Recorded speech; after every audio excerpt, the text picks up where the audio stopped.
So perhaps the best way to start is I would simply go around the table and ask people to say who they are and what organization they're from, and a couple of words about why you want to be here. Not long, but a couple of words. So I'm Barb Wright with the Canadian Nurses Association. I'll leave our words of introduction to Karima Velji, our president-elect, who's here on my left. So I'm Dr. Karima Velji. I'm president-elect of the Canadian Nurses Association, and we are here because we have consulted with seniors across the country and really support the Liberal Party's efforts around developing a seniors' care strategy.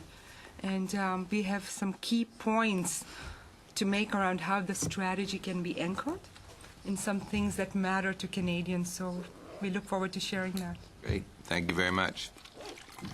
Good morning. So I'm Samir Sinha.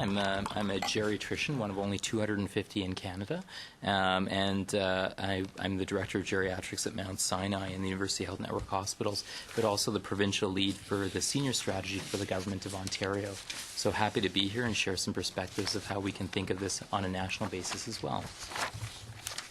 Great. Hi, I'm Pascal Charon. I'm with the Canadian Medical Association. I'm here to assist our president-elect here, Dr. Chris Simpson. It was me. I'm a cardiologist in Kingston and president-elect of the CMA, and very delighted to be here with my other health professional colleagues and all of the rest of you to talk about some very practical steps as to how we could improve seniors' care in Canada. Well, great. We have two presidents-elect, so by definition, you're fresh and not jaded. That's perfect. No cynicism whatsoever. Okay, great. Hi, I'm Sarah Park. I'm with CARP. I'm a policy researcher. I'm here to support Susan Nings, VP of Advocacy. Thank you. I'm Susan Ng. I'm VP for Advocacy at CARP, and we cover all of these kinds of issues, whether finances or healthcare, freedom from elder abuse, people's rights to continue working. So it's a broad agenda, but it is becoming an issue that is coming to the political forefront. And just right now, we're in the middle of the Ontario election, and you'll see that pension reform is actually a major plank for one of the parties. So that's where we are today, and I'm looking forward to the conversations here. Thank you, Susan. Hi, I'm Frank Swedlove. I'm president of the Canadian Life and Health Insurance Association, which I've been for quite a while, so I am jaded, I guess. And we're here obviously because of our very strong interest in the whole issue of retirement savings and of the health side, as we are responsible for about 10% of all health expenditures in Canada. So, and we certainly look forward to the discussion. Thank you, Frank. I've known Frank for quite a few years because before he'd had his current job, he was in the finance department for quite some time, right? And I'm Janice Hilche, VP for Government and International Relations at the CLHIA, and here with Frank. I'm Havlin Anand from the Canadian Association of Occupational Therapists. I am the officer responsible for public policy and government relations. I want to talk about the contribution of occupational therapists and indeed provide some perspectives on what federal role might be in enhancing the life and wellness of seniors. Well, thank you very much. And my name is John McCallum. I'm Member of Parliament for Markham-Unionville, and I'm the Liberal critic for seniors, among other things. And so that is why we are having this session today, and I really thank you all for being here. I appreciate your presence very much. And we are serious about this because an election is perhaps a year and a bit, or perhaps less than a year from now, we don't know. But we have to develop a platform, and issues involving seniors, whether on the pension side or the health side or even other issues, are obviously important. And so, as I think I hope I indicated, we're hoping you can sort of come to the point as to what you are proposing that the government do. We don't have time. It's very interesting to hear long backgrounds on why the system is what it is and so on. But what we really want is ideas for what we as a party might propose in our election platform.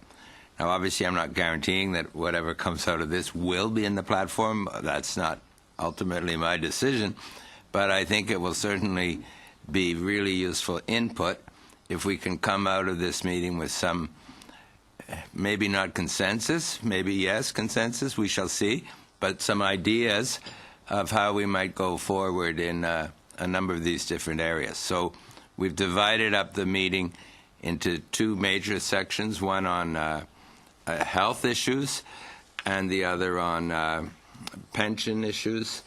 But I'm hoping that we will have time for ample discussion in both sessions. Now, in order to have that ample discussion, we have to be very strict on the time. So I've asked each of you, including myself, to speak for 5 minutes and not more than 5 minutes, because then that will allow time for discussion. And Susan Ng has agreed to kind of lead off the discussion after the presentations in each of the two groups. So I will be timing things, including myself. And when you have 1 minute left, I'll put up one hand. And when you have no minutes left, I'll let you know somehow.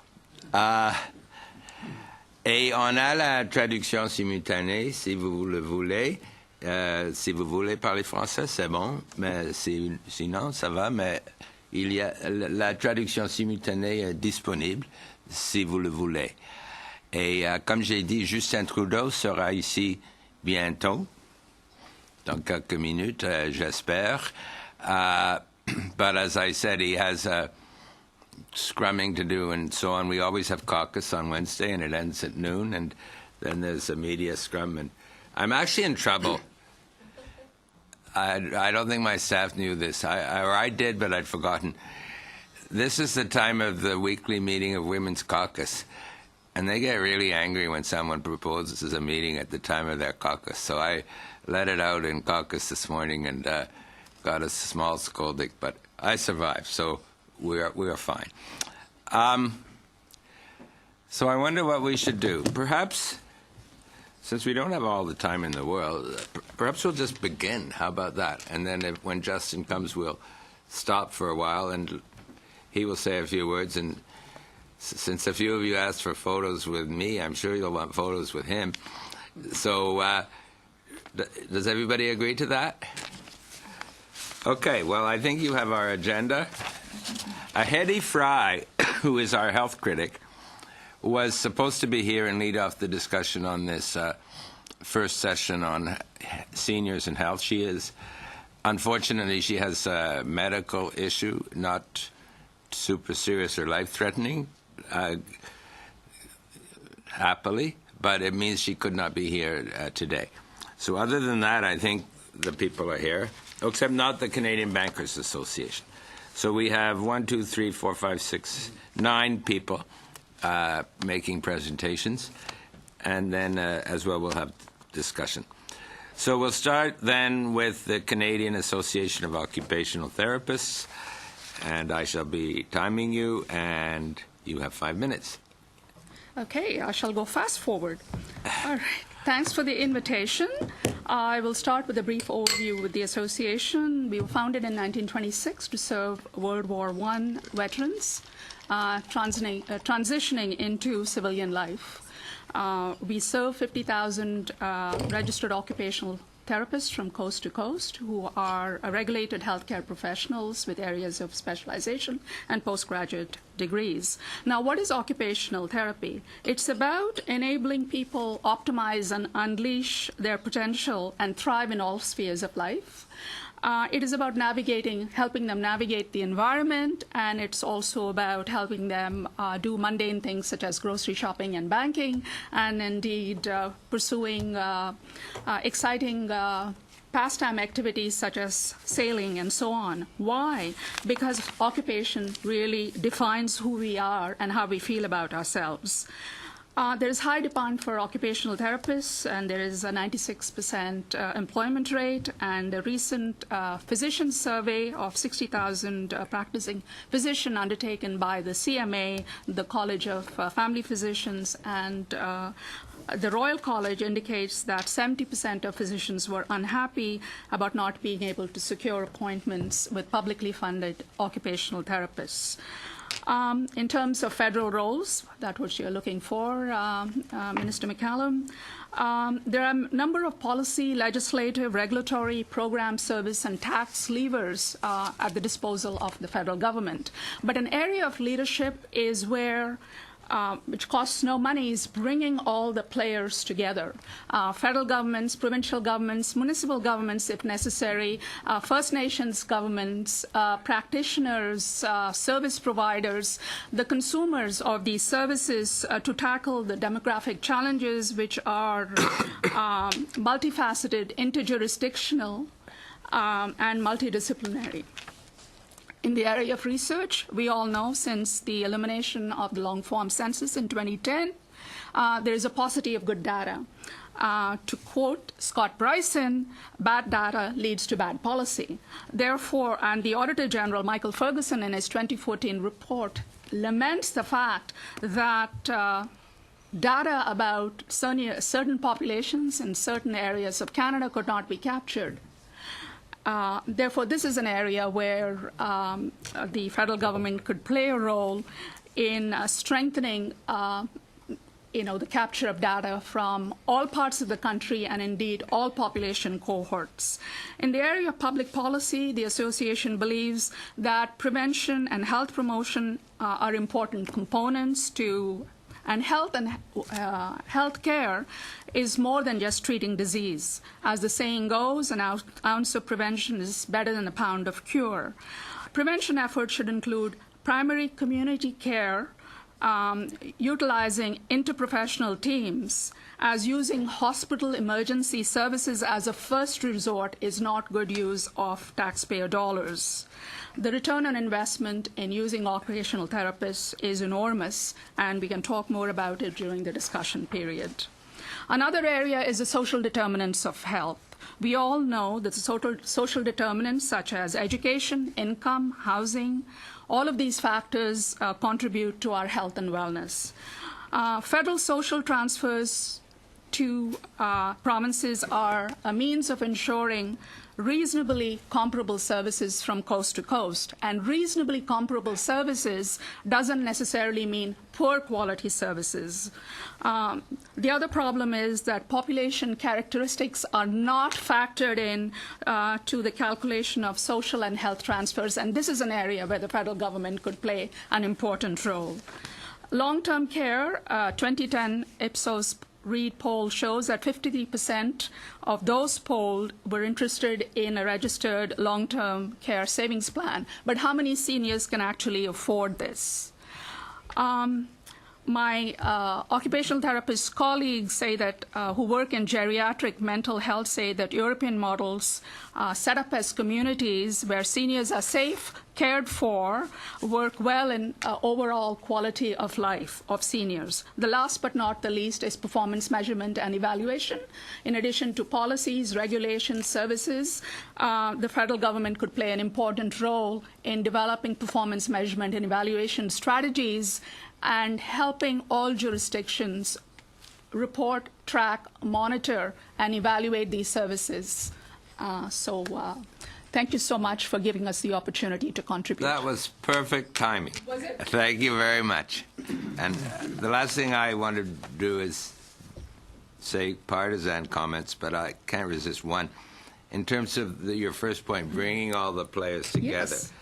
I think it's fair to say that this government is not very good at holding first ministers or ministers, federal, provincial conferences. That's clearly something we will do in this area. I'm a 40-year veteran of the federal public service, and I know a time when FedProv meetings of both officials and the politicians were very frequent and led to incredible outcomes and results. Okay. I'll leave it at that. Well, so will I.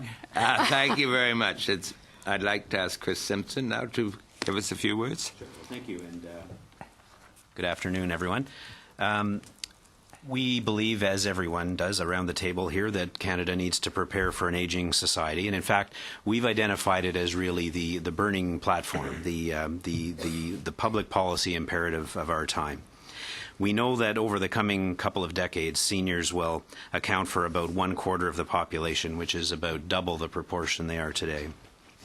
We know that our health and social systems are straining to meet the needs even today, and without a fundamental transformative change, the challenge will only become more acute.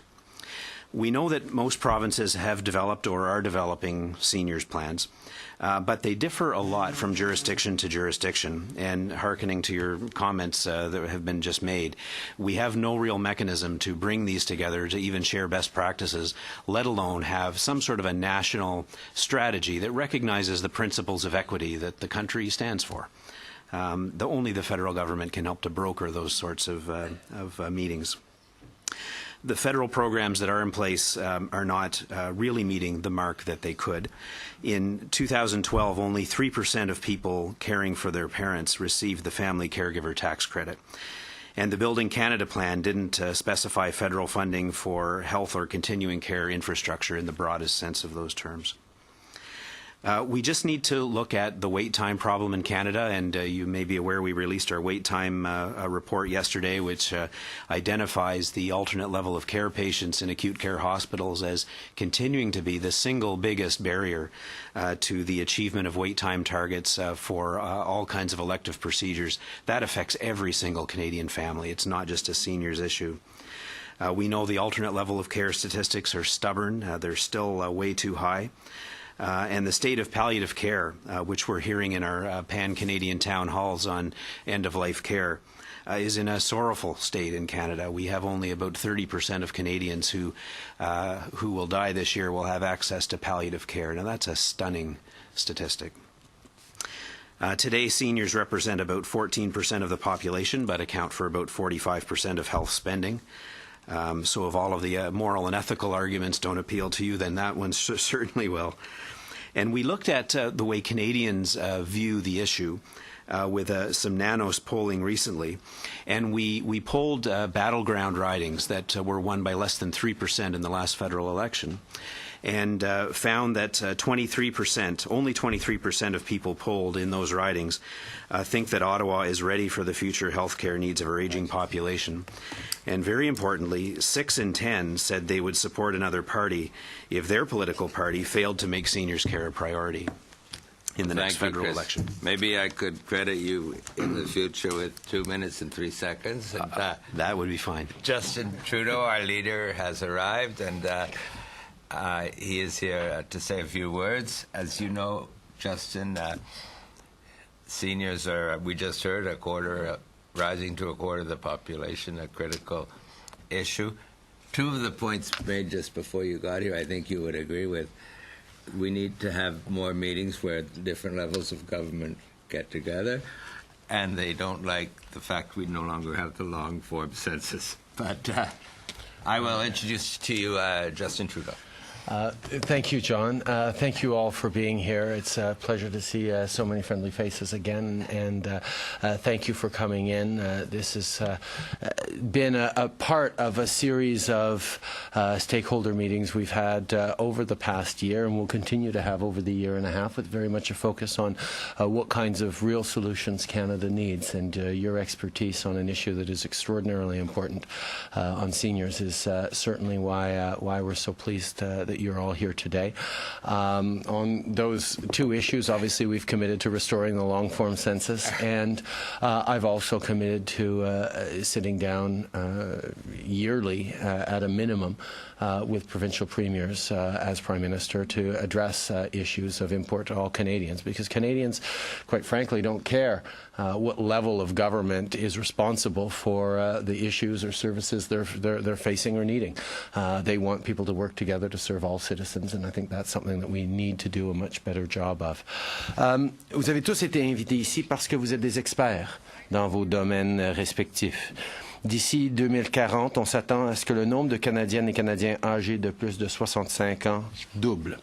Cette situation sera une source de pression démographique auquel nous devrons nous préparer à faire face aujourd'hui. And let me very clear this. Presentation, this roundtable and the Liberal Party's work is not about trying to figure out how to build a platform that's going to help us win the next election. That's incidental. What we're very much focused on is what does a Canadian government need to do if we do get elected in 2015?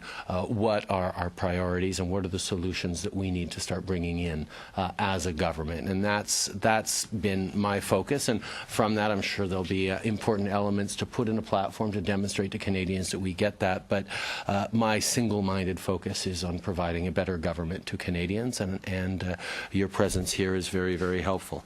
I want to highlight the great work that CARP has done, Susan's done over the years in the more recent studies that have been very, very alarming, but a certain call to certainly a call to action and a call to us to step up our game in how we care for our seniors and provide them opportunities to continue to contribute in their communities and their families and lead not just long lives but healthy lives. We need to work with the provinces to develop strategies that will allow seniors to remain in their homes for long as possible. Obviously, home care is directly affecting quality of life. Family units, that's where people want to stay. But it also represents a significant lifting of an economic burden on the states and our institutions, and it's going to require a shift in our approach away from institutions, which certainly is something that I've spoken with health professionals assembled at roundtables before, and look forward to hearing more from you on the specific seniors angle. We're the only country in the G7 that lacks a national dementia strategy, and that's certainly something we can change. With well-informed policy, we can and will make significant strides in all areas of seniors' health, finances, and quality of life, and I'm really happy that you've all offered to collaborate with John McCallum on these issues and on many more important issues going forward. So I really am extremely appreciative that you took time from your busy schedule to come and help out the third party in the House of Commons. Well, Justin, I know a couple of people at least would like a photograph with you. Or I don't know if you want to take a couple of questions, or do you want to proceed to if there are any photographs, quick questions, but I know there's a lot of He's work shaking being his done. head. No time for questions. Sorry, Okay. I apologize. Well, then let me be the first to invite you to become an honorary member of CARP. And you might have seen the card where Michelle Obama held up her AARP card. That's the picture we want to tweet, if we may, sir. It would be my pleasure. Thank you, please. All those people say I'm too young to be Prime Minister. This'll. Great,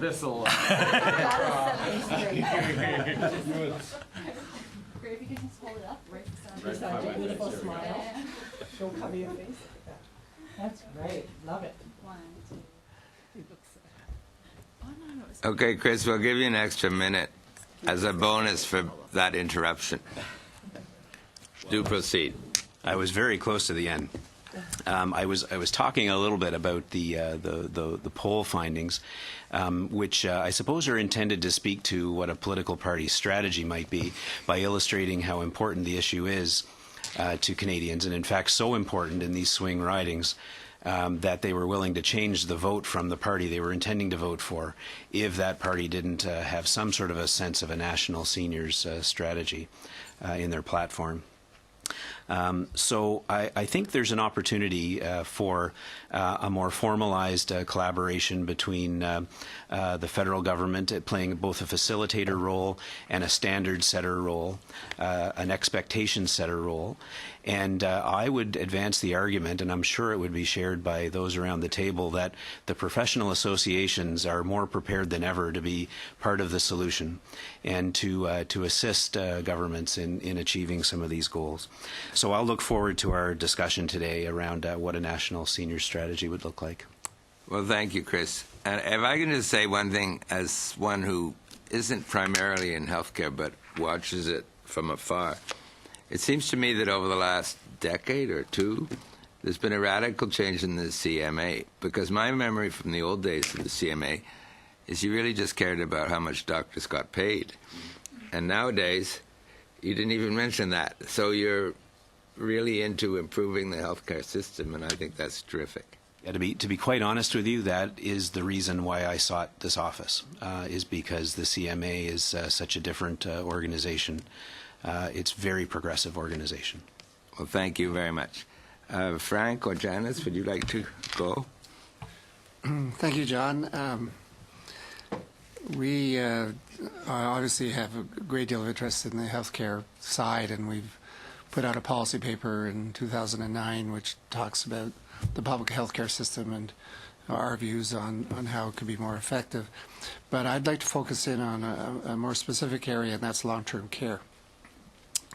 And we put out another policy paper on long-term care last year.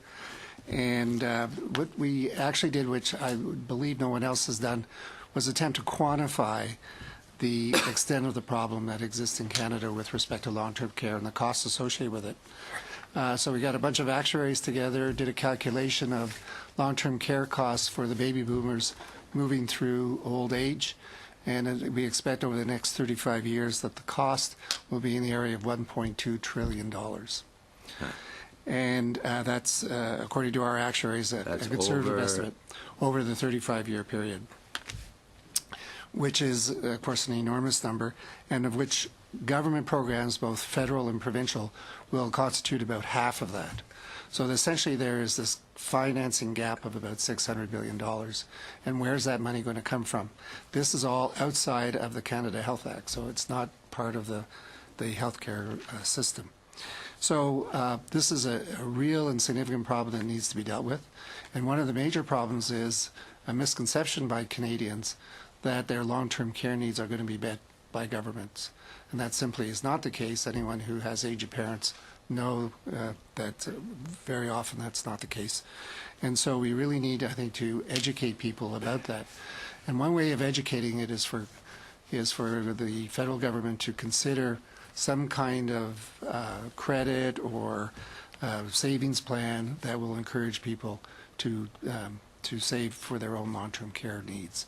And we think that that kind of messaging be provided to individuals would lead to more savings on long-term care or insurance for long-term care. There are also a number of other issues in the area that clearly there needs to be greater capacity.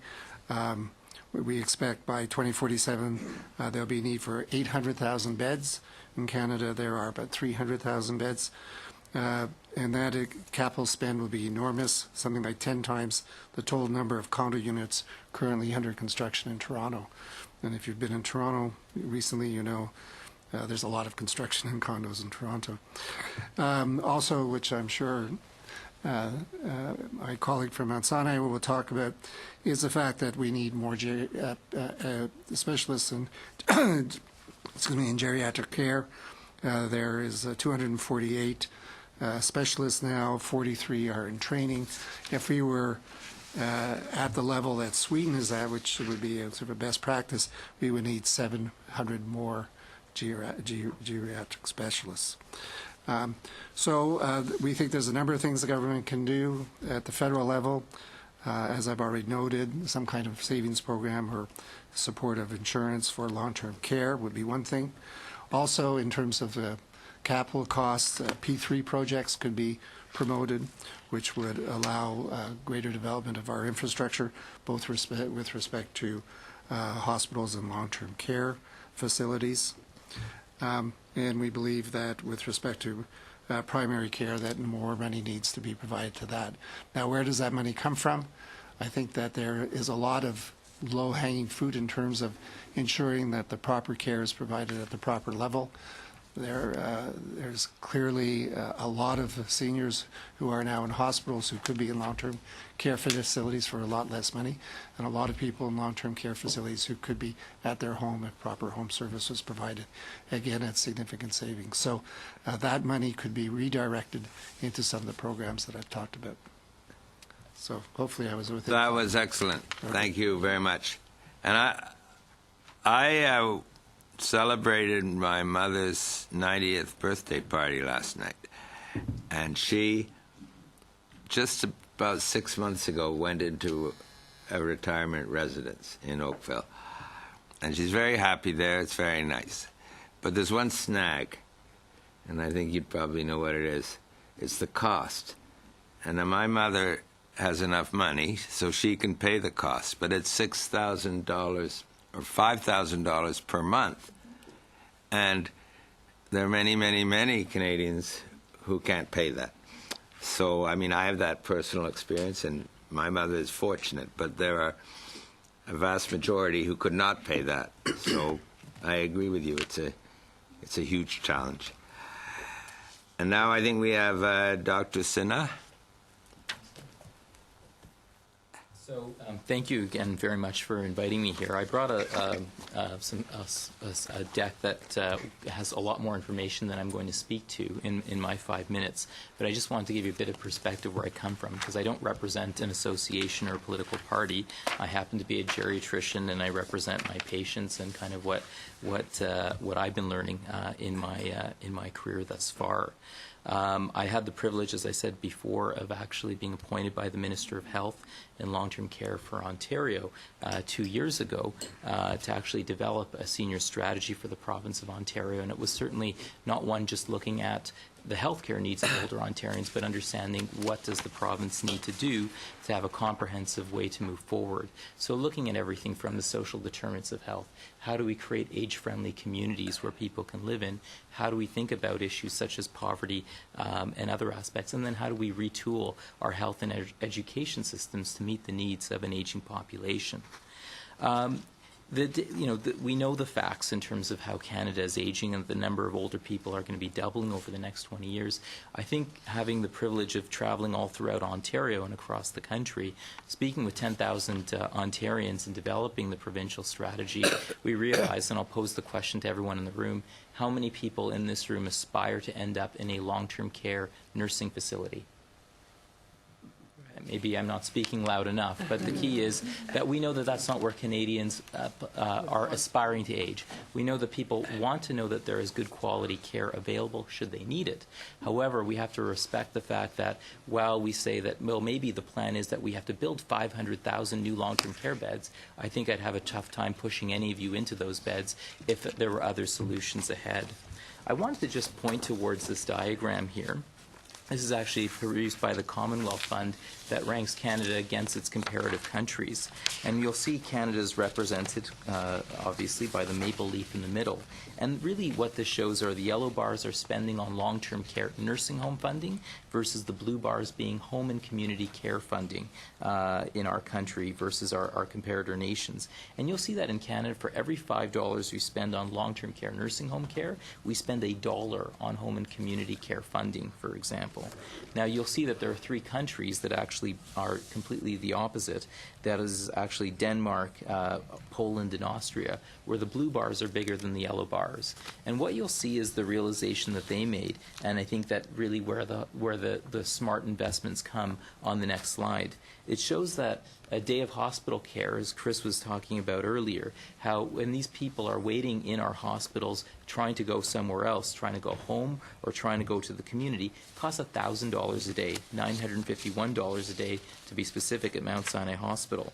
A day of long-term care, nursing home care, that's always usually publicly subsidized, is actually about $130 a day. But home and community care, which is actually what people want, or supportive housing services, on average costs $55 a day. It's why in the Ontario election now, where you had parties 3 years ago that were all debating about how many beds they would create, they're now all fighting about who's going to provide more home and community care, because it's fiscally the most responsible thing to do, but it's also actually in line with what people actually want. And this is the example of what Denmark was able to achieve to keep their healthcare system sustainable. As our colleague Frank just said, we have to think about how we're going to finance that, because the question is, how do we make sure that we can afford those sorts of services moving forward? And that is where we start linking income security and other aspects with that. Just some facts here that I think are always important to put in perspective. Life expectancy in 1900 was 51 years of age. Today it's 81 years of age. And when we founded Medicare across Canada 50 years ago, the average Canadian was 27 years of age, and today they are 47 years on average. I always like to say that our patients have changed, but our system hasn't. So on the last few slides there, I talk about the journey towards a national senior strategy.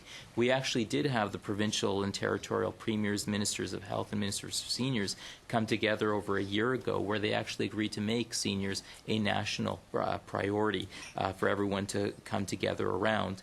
And that was partly spurred on the work that we were doing in Ontario. And of course, you've heard the CMA's great work that's polling the minds of Canadians, showing that 93% of Canadians want a national senior strategy.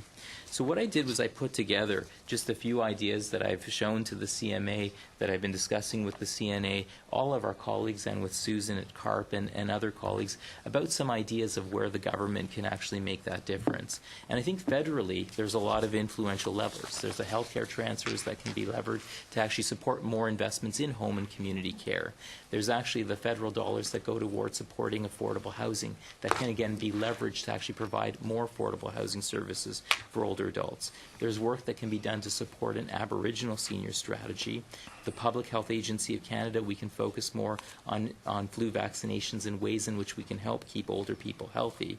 And again, there's just different ways in which we can actually look at different ways. This is the plan that Ontario has been on. We've made significant progress on moving our provincial senior strategy forward around these pillars, but I think these are clear areas where the federal government, certainly with its leadership, can actually make some inroads and bring people together. So I'll stop there and we can have further conversation later. Well, that's great. Thank you. So I'm an economist. I like charts. I think that was a very striking chart you presented about the home care expenditures versus institutional expenditures, comparing us with other countries. And against what we actually want as Canadians. Yeah, I think it certainly points to what we might want to do more of and less of in that chart. Now we have the Canadian Nurses Association. Well, thank you very much for having us here. We were at the Liberal Roundtable when you were talking about a federal strategy for health and now seniors care, so we really commend the fact that you recognize that the federal government has a role to play in shaping the healthcare system of the future and seniors care. So I'll make 5 points in 5 minutes that I have. The first point is, as we carve out a seniors care strategy for Canada, I think it's imperative that we find a central organizing framework for that strategy, because we keep on chatting about seniors care strategy in silos. So we talk about the need for a dementia strategy, housing strategy, and so on and so forth. It's very important to harmonize those elements and bring them under a singular strategy. And I would build on Samir's comments and say, make the aspirations of seniors the pivotal point of that strategy, the harmonizing point. And I think there are two things for us to consider. We could make citizen-driven care the pivotal point, because seniors want to determine their own care. They want to be self-determinators, or really focus on the aspirations that seniors have to age at home. So aging at home could be the pivotal point, really guiding the harmony of the strategy.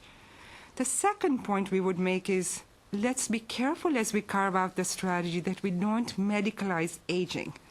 It is a normal process, and we need to find the normalization of that in our strategy. So certainly at CNA, we strongly believe we need to pay attention to the healthcare elements of the strategy, but really contextualize those within the social determinants of health, and within those income security and housing being the critical considerations that we need to think about. The third point is for healthcare in particular. If we were to say, where should we start? Where is the leverage point for the federal government in terms of the funds that are transferred to the provinces? You could leverage that transfer of funding on the issue of aging at home. Actually, the accountabilities could be plugged against the funds that are being transferred to enable the provinces to actually develop more aging at home models of care. And we have beautiful pockets of excellence all across this country. And most of the beautiful models of care and next practices are actually outside of Canada. So the evidence is there, the models are there, the issue is to adopt them and to really scale those up. Which brings me then to the fourth point. We at CNA kept on talking about an innovation approach to aging and seniors care. And in my own head, I am reshaping my thinking to say we need to stop talking about innovation in healthcare and talk about transformation. The innovations are there. The models of care are there. The pilots are there. Our imperative is to leverage the various mechanisms that we have at federal level to harmonize the strategies and to scale them up across the country. And then the last point is a piece of thinking we need to do around where do we start, because we have many, many issues to tackle. Income security, a housing strategy, a dementia approach, and so on and so forth, community-based models of care. Where do we begin to put our attention? My own sense is the low-hanging fruit may lie in a couple of directions. One is the whole income security and pension reform piece that we must put our attention on, because income security is the bedrock for quality of life for seniors. It will define the quality of life for seniors going forward in the future. So a significant amount of attention to that issue. And then perhaps to the population that's vastly complex. Amongst the seniors who are aging, 1 to 5% of that population taps the majority of the health resources. Those statistics are well laid out in the Drummond report and various other studies done by CAI. So if we even targeted that very complex population and found alternative ways of caring for those populations, the dollars we would unleash in the system to care for the vast majority of the seniors differently, I think should be a consideration for us. So thank you very much for having us here. Well, thank you. You have certainly said a lot in a short time. I like the idea of organizing based on the aspirations of seniors, and income security is really our next topic, so the two tie in closely together. I'm about to turn it over to Susan to lead the discussion, but I might just comment on a few things I've heard, and it'll be up to Susan to somehow tie them together. But the first things I heard about bringing people together in a long-form census, those are sort of, I heard them first, so I mentioned them. But those are both no-brainers for Justin. But the more difficult ones are, I mean, quite a number of you talked about households looking after parents. I think quite a lot of you did. And we had something in our platform in the 2011 election, which nobody cares about. We did so badly. But I think we're certainly in tune to that, but how best to do it. And the number of 1.2 trillion sticks in my mind for long-term care facilities. The investment issue, building Canada Fund to be devoted partly to healthcare, and Frank mentioned P3 projects.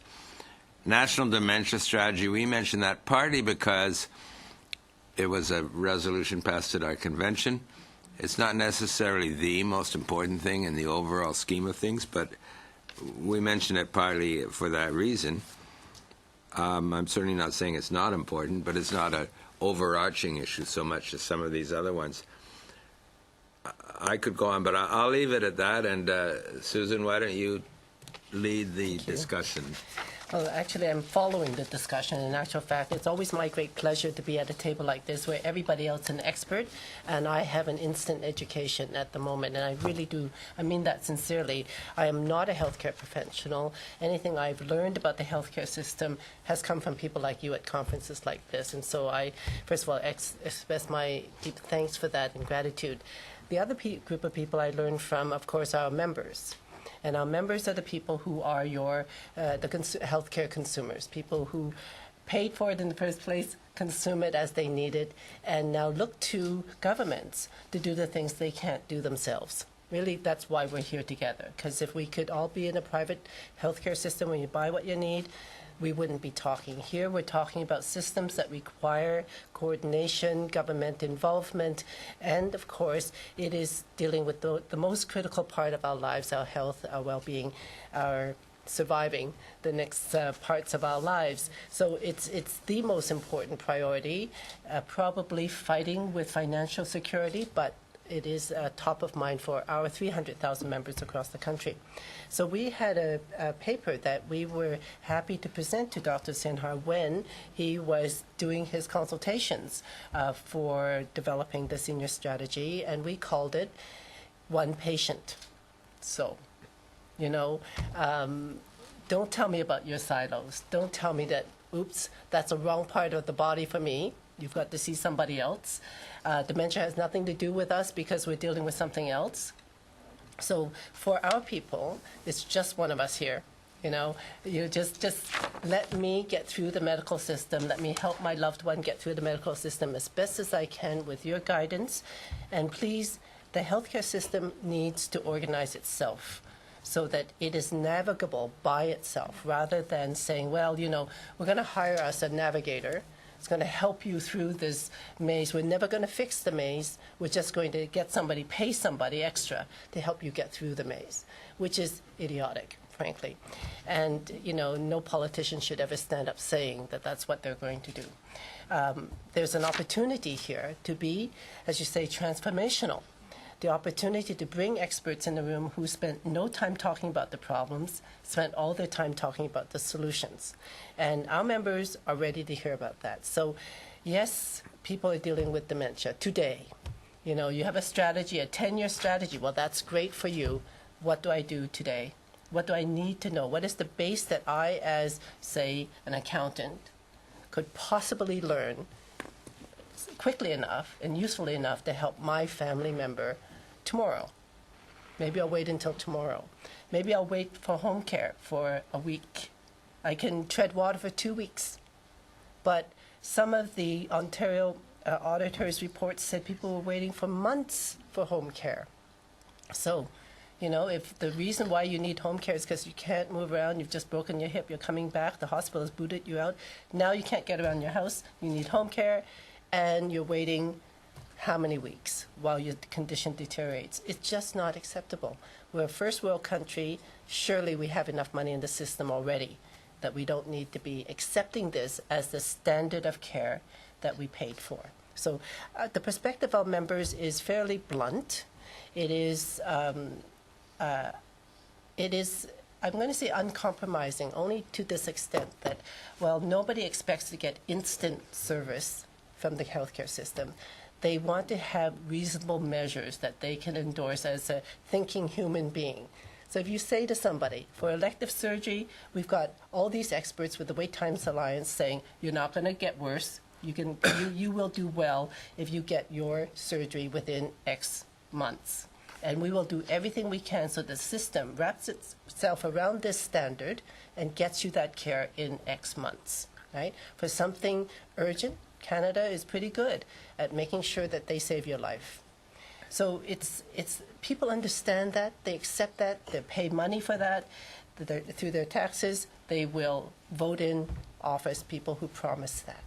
It's when the promise says one thing, we love you, we care about seniors, we love our seniors, they built our country, National Seniors Day, and here we are in June, Seniors Month, and yet when they get to the hospital, or when they're trying to get care for their loved one, it's not there. We have people phone us from the hospital saying, you know, I'm pretty sure my wife didn't get the options that could have been offered to her. I don't know, but I don't think she did because of her age, right?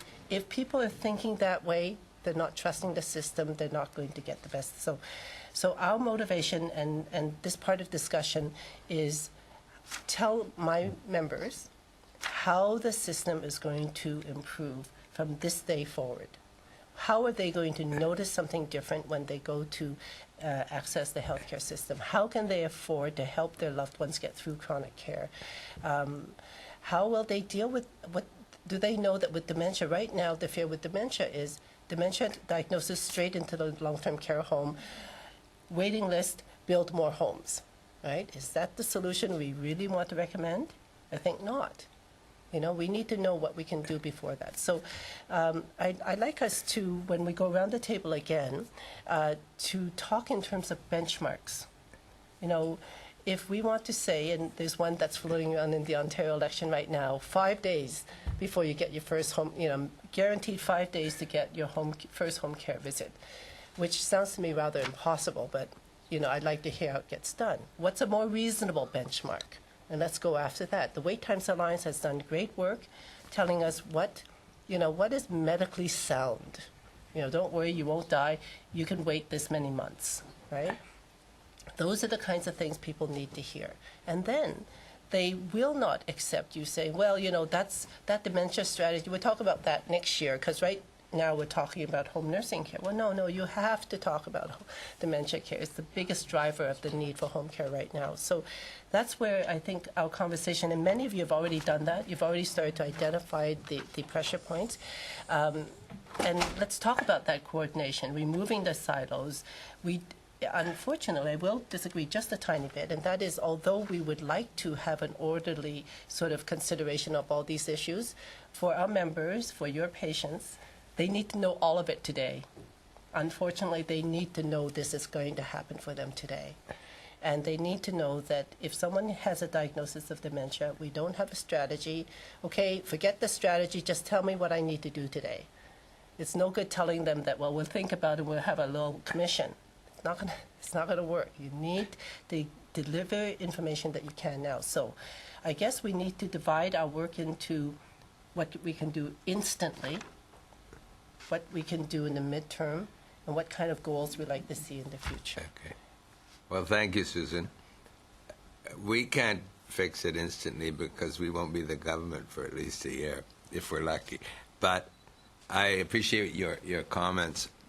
Maybe it's useful to divide this, given what you've all said, into 3 areas that we could deal with one at a time. The first is the living at home strategy. We've heard a lot about that. I think it makes total sense when you look at the relative costs of living at home versus the care.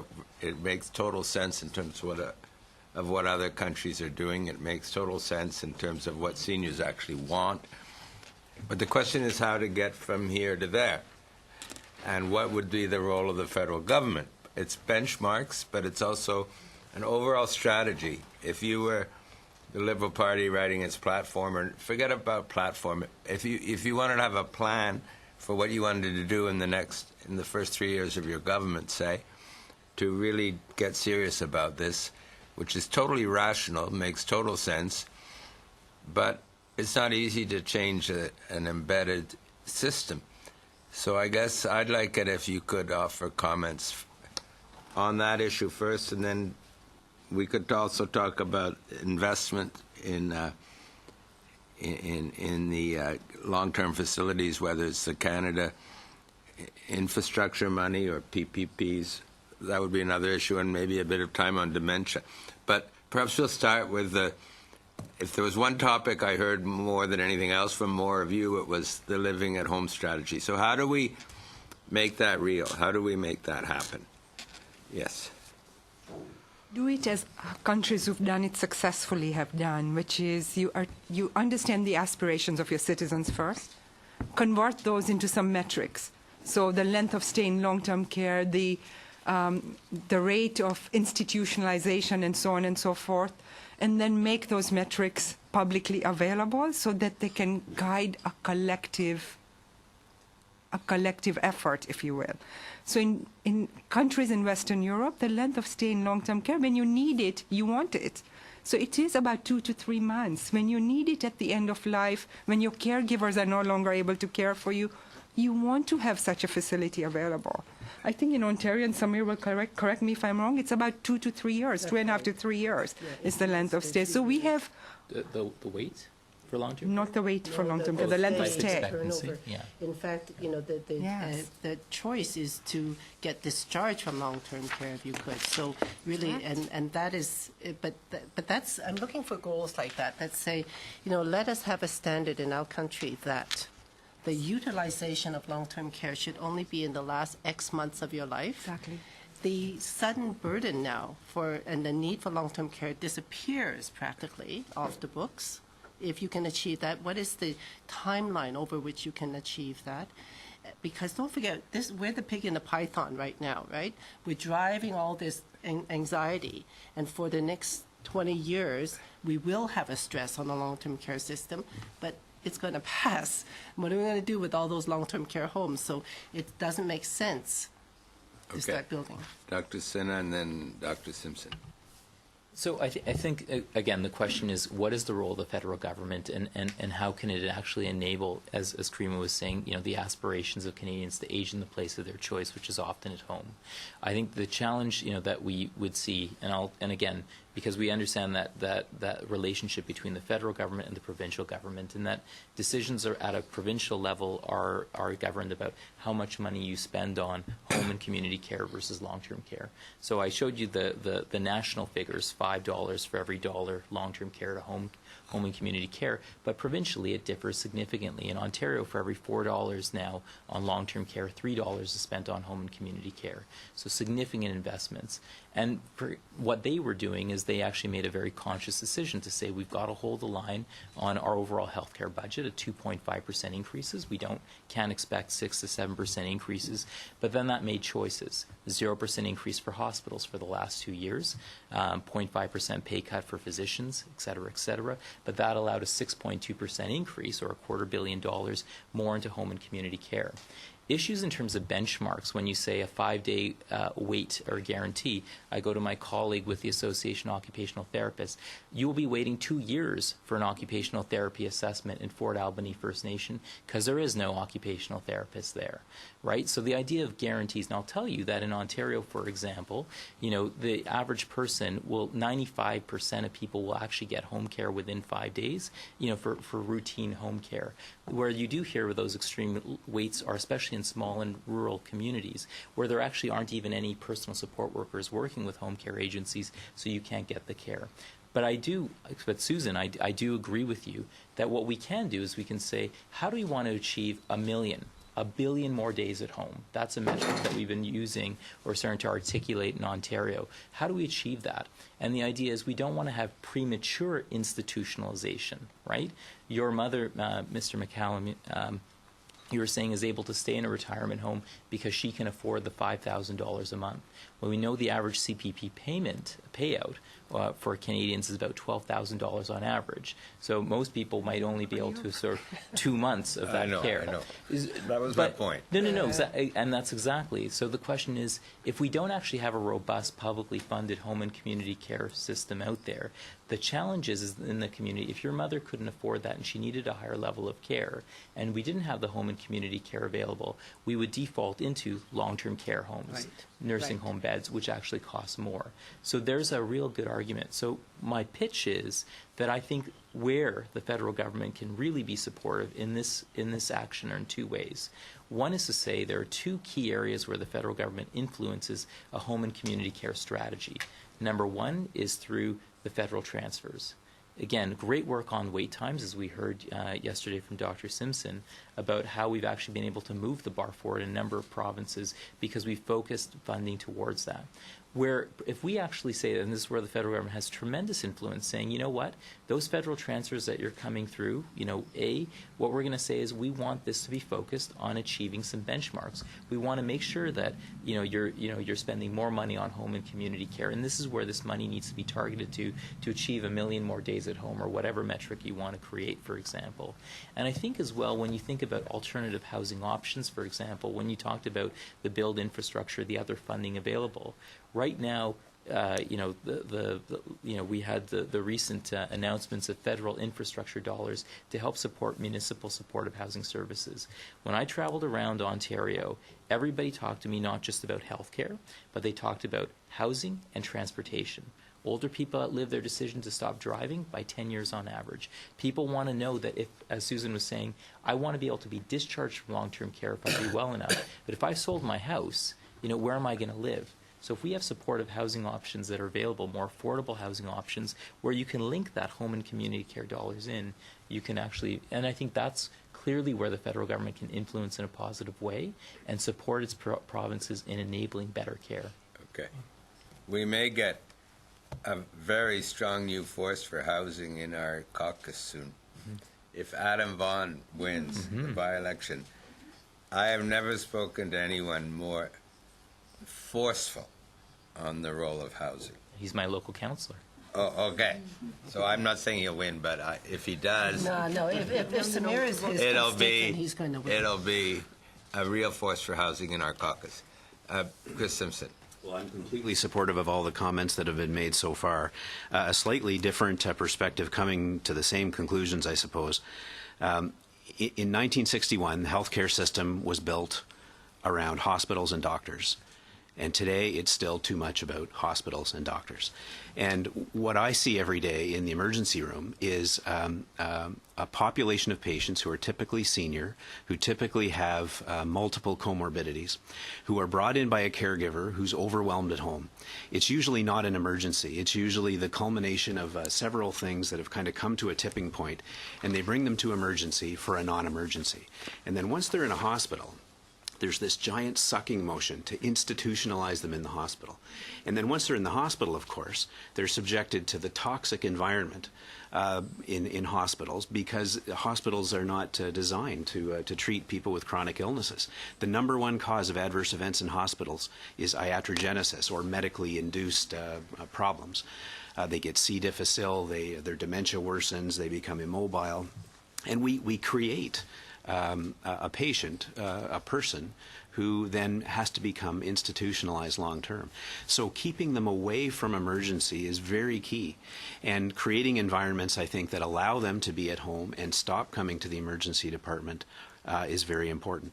So I would just like to make a pitch for all the things that have been said, but also particularly for the caregivers, who I think share a huge burden of the support, and I think are happy to continue doing so if they had the appropriate supports. So we can get a multiplier effect, I think, by keeping people at home and away from emergency rooms. So in terms of metrics, emergency room visits, which are probably the highest in Canada of any industrialized nations, and it's not the people using ER inappropriately, which is the common myth. It's not the people coming in for viral colds. They are not clogging up the emergency rooms. They're in and out very quickly. But people who have multiple comorbidities, including dementia, who come to hospitals for non-emergencies and then wait for sometimes days for a disposition, that's where the problem is. So how do we keep them at home? Well, we can invest in respite care, we can invest in support, specific support, financial and otherwise, for caregivers, and then we can measure the ER visits and watch them go down, and particularly the recidivism. So when people are discharged from hospital, if they've gone to the right place with the right support, they won't be back to emerge. So those would be two, I think, additional metrics that would be important to measure. Thank you very much. Maybe, okay, and then we'll go on to the question of the investments in the facilities. Well, I was just echoing what Dr. Sinha and indeed Karima was saying, to have interprofessional teams which don't necessarily cost as much as doctors and nurses intervene. The 2014 report by PHAC, Public Health Agency of Canada, talked about a $2 billion costs annually resulting from seniors' falls. And we have evidence that shows that occupational therapists' intervention has cut those costs by more than 50% and enable seniors to stay at home. So I'm just talking about a different mix of health and healthcare professionals would serve well not only in the quality of life of seniors, but also in helping reduce costs and the burdens of the system. Great. Well, But thank you. falls prevention is one that I want to pick up on. The falls prevention metric is it's usually the one trigger point that starts a downward spiral. Yes. Which Yes. is The what? falls. A fall in an older person who has any kind of osteoporosis, etc. You break a hip or a knee when you're younger, you mend. When you're older, all of the progressions that Yes. Dr. Simpson has mentioned set in, and often the person never leaves hospital. And so, and then it carries on. there are mental health issues associated. There's isolation. You cannot drive, and it brings about a whole other series of problems. And it's interesting. It seems like a bizarre metric, but taking falls prevention and rounding up around to stop, reduce the percentage of falls, or whichever way you want to phrase the metric, is major. Very quick. So, for example, 1/3 of community-dwelling older adults will fall on an annual basis.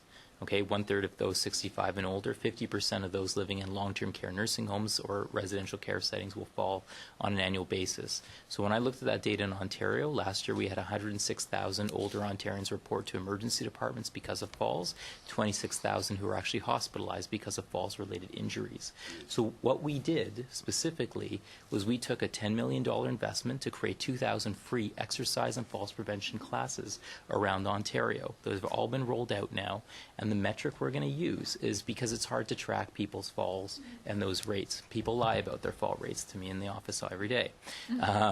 But what we are going to use is our metric of well-being on this basis, because the evidence is there that these programs help prevent falls, is we want to see the number of people reporting to emergency departments with falls or hospitalized with falls-related injuries, including hip fractures, fall because of this intervention. $10 million in a $50 billion budget, but we know something that can help. And this is something where PHAC, for example, again, from a public health standpoint, this is a massive issue when you count the billions of dollars spent in terms of caring for people with falls. Is anybody using that metric right now?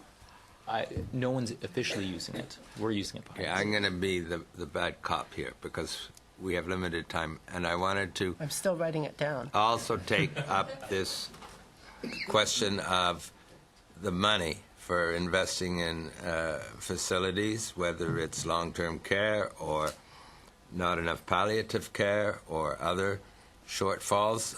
The suggestion was made about the Building Canada Fund could be used partly for that. I'm not quite sure about that. Maybe, but you'd have the federal government essentially funding provincial responsibilities. I'm not sure how that would work. And Frank mentioned P3s. So do you want to lead off on this issue? Yeah, just a continuation of this last comment leading into what you've just said. I think if we're very much focused from the government perspective of funding institutions. And the difficulty with that is it said there's a strong bias towards putting people in those institutions if you fund them. If our focus of funding as a government would be to funding the individuals, then they would provide them the choice to have the kind of care that they would find most attractive. And so, we're of the view that if you make it a patient-centered approach and have where the funding leads the process, then that will lead to better outcomes, hopefully cheaper outcomes, and that's something I think that would be very positive. Now, still, you need long-term care facilities, and there's no question with the growth of aging people and people living longer. We still have a need for that, although I think it's legitimate, the comments that you made, Susan, and others about the fact if the demand would be less if people spent less time in it. And my mother spent the last 3 or 4 years in her life in one, so which was not very positive. So I think that there needs to be funding, but I think the private sector could play a role in providing that, and that would accommodate individuals being able to make that choice more effectively. To comment about the German system of long-term care, it is more like the CPP, long-term care insurance, but it does, when you get a payout, you get the money and you use it for buying long-term care or buying home care or perhaps even the fall prevention classes, right? So it's, instead of fund it, not fund it, you have the money, you paid into it, you get it, and it's allocated for certain things. Could you just talk about whether that model has any, you've recommended that there be long-term care insurance here that people would fund and so on. It needs some tax support, but is there some parallel there? Yeah, I think there can be. I don't know the details of the German system, so I can't say exactly how it might be adopted to Canada, but I think that the aspect of the individual having the control over the money, I think, is a very important part of it. Well, that's key, because instead of having the federal building fund build institutions, have them build institutions without walls. That is, fund the systems of support that allow people to carry on this part of their lives as part of their lives, rather than as a point at which they quit being in their normal life and then go into some other realm, but rather that they need to get past this period of their life, meeting their medical challenges with support from funds that they have saved for themselves, public purse, the Building Canada's fund. And you, as you say, if you build them, they will make people come, right? Okay. I want to make one comment though, because I think we may be at danger of confusing two issues. One is about, again, I don't think we should actually be using federal infrastructure dollars to build long-term care nursing home beds, for example. What I've been talking about is using those dollars to support more affordable housing alternatives available. Okay. Because that's a very key difference. And the federal government has been a huge player, hundreds of millions of dollars, billions of dollars in affordable housing that goes towards provinces and then municipalities. So again, making sure that more of that is directed, especially to help more low-income seniors, will prevent that and allow them, to use those dollars through long-term care insurance mechanisms to say, I want to use that money towards being able to have an affordable housing option, whether that be towards home care. But I want to be clear about separating what I've been talking about using those, because I think there's a huge piece that the federal government can play, and I agree this is not about messing around in terms of provincial health care jurisdictions, but it's more about enabling people to have a place that they can afford to live. That's a really important point of agreement and redirection. Just because I want to nail this down, because these monies, whenever anybody talks about infrastructure, they immediately think of a hospital, long-term care facility. And if the answer around this table is no, that's not the priority here, recognizing there's a need for them, but that there be, if you're going to spend money on bricks and mortar, let it be on affordable housing, while at the same time putting some of that funding, or whichever envelope you want to name, into systems that allow people to pay for their own longer chronic care. Okay, I'm going to come to Karima right now, except I just want to make sure there's agreement on this. I think what you say makes total sense, that if the federal government starts building provincial facilities, that's a bit of a problem. So you're saying instead of doing that, federal government put its money into affordable housing, which it already has for been seniors, doing. which it already has been doing, but arguably not enough. That's right. Perfect. Does anyone disagree with that? I actually totally agree with that. And I would say the case study of that issue is right in Ontario, where 15 years or so ago, the recommendations of several reports were create 20,000 long-term care capacities in Ontario, and for political reasons, those were translated into 20,000 beds. And we plugged into those beds, me included, people who didn't belong in long-term care. It's like electronic patient records. The best way to adopt electronic patient records is do away with paper. If you build a bed, you'll fill it, because you have to fill it in order to gather your funding. So you want to be careful around that point. Having said that, I'm totally in agreement with the point that it's not throwing the baby out with the bathwater, meaning we do need long-term care capacity. So it's not to say totally close it off, carefully determine what those numbers are. And then we need a real attention to redesign of those long-term care facilities, because the current design is not amicable to the quality of life of seniors. It's an institutional approach, and we need to convert those builds into more home-like facilities to enable people to age gracefully. And the other advantage of the federal government engaging in house building rather than institution building is it goes in the direction of your chart, which shows too much on institutions, too little on homes. So we build more homes and put less money into institutions at the federal level. Frank. Yeah, just as John, since you asked whether everybody agrees, I just want to make it clear I'm not an expert on the housing policy or the extent to which the government presently puts money into housing, so I can't say whether we need more or less. Okay. But I would note that obviously any policy that would contribute to people having more choice in terms of staying in the home, I think is a good direction to go. Can I drop in a question around dementia care right now? Because I'm picking up from Karima's point about home-like setting. the current institutions, and we've heard the problems of patient-on-patient attacks, the strain on the staff of long-term care homes are unable to cope with the large population and the severity of the problems with the population, and some of the models in Europe that have a opposite approach. So instead of shoving people into locked units in an institution, even though the locked units, the number of rooms there are inadequate for the population coming in, you don't have trained staff, and it's a lockdown chemical restraint situation, which just gets worse. The couple of seemingly nirvana examples in Europe are these dementia villages, right? You just lock the front gate, you make the buildings sort of the hard, perimeter wall, and then people carrying on as if in this Potemkin village maybe, but it doesn't matter. They're safe, right? And everybody's happy, everybody's calm, and they get through this passage of their life. How likely is that possible here? Okay, I want to say something because that's a really good thing you said, because it was leading into the very last topic on healthcare I wanted to raise, which is national dementia strategy. And so, Karina, you go ahead, but I just want to say that we're doing this partly because of our convention resolution.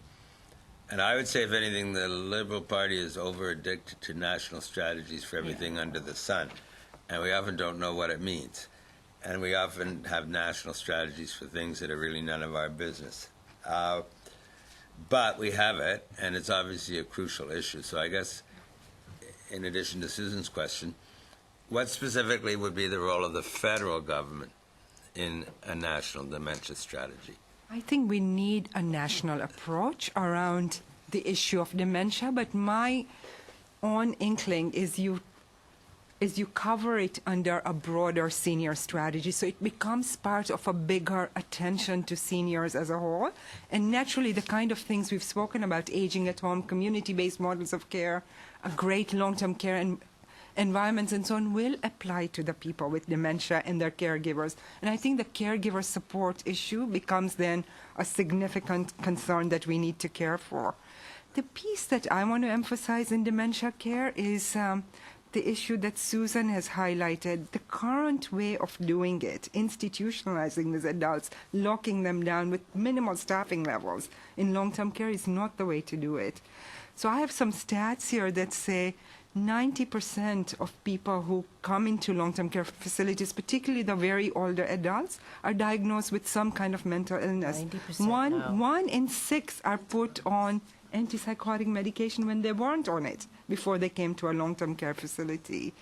1 in 4 put on some anti-anxiety or medications to enable them to sleep, and all of that tied to the issue of staffing, staff mix and staffing levels, particularly in our long-term care facilities. So whatever strategy we develop, whether it's dementia-specific or embedded within a seniors care strategy, must address, I think, the issue of who are the people caring for those seniors.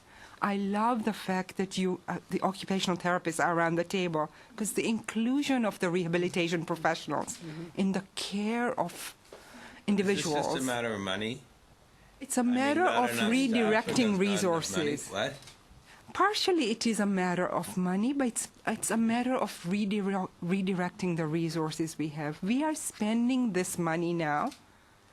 A lot of those people find themselves in acute care facilities, in our emergency rooms. If we could divert them from there and care for them in less expensive places in our healthcare system, my sense is a matter of redirecting resources.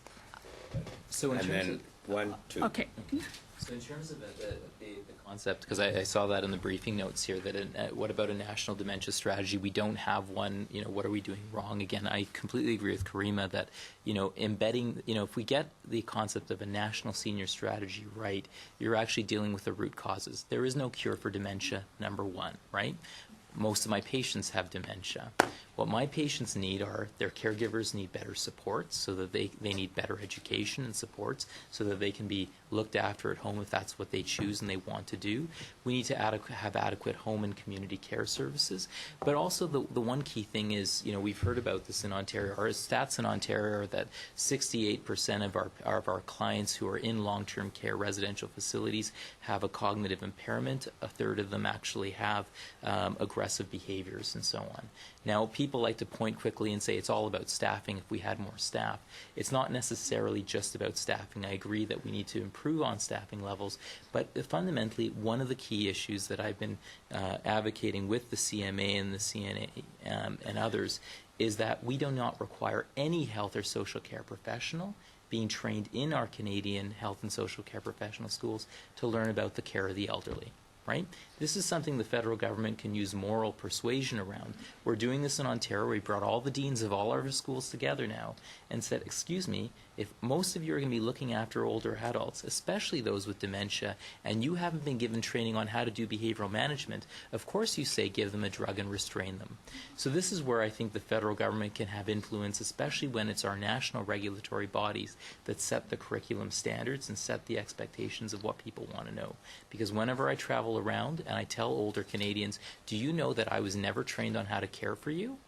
They're shocked in that. So, and I can tell you, that's one where we're getting a lot of positive traction from the different associations because they say, yeah, we need to do better to make sure that our own care professionals have the knowledge and skills so that not only can they feel equipped and well supported. The only other thing I'm going to do is I'm just going to pass around the briefing note we presented to the Minister of Health in Ontario around the caregiver strategy, or just really 3 recommendations. We received I received the CIHR grant to come up with policy recommendations for the provincial government of Ontario.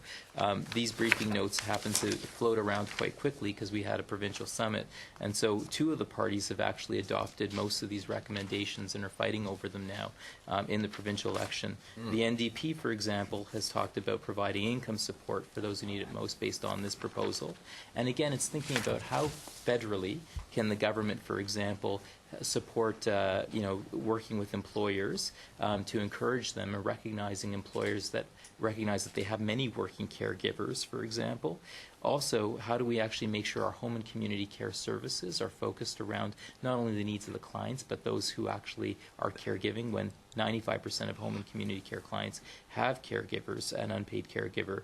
And the third part actually looks at a policy. Many of the provinces have various income support models, caregiver benefits, for example, but the best example we have is the one introduced in Nova Scotia, where again, on an income-based methodology, they're providing some caregiver support through a caregiver benefit.